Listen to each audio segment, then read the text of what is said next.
Hi! In front of me is Lenovo Tab E10, and today I would like to show you where you can locate all your downloads.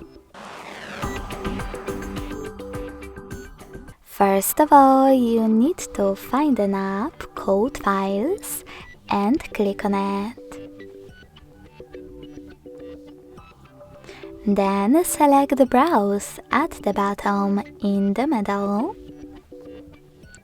And last but not least, click on Downloads category. As you can see, all my downloaded files are over here. To access one, just click on it. Thanks so much for watching. If you enjoyed this video, smash that like button, comment and subscribe. Bye!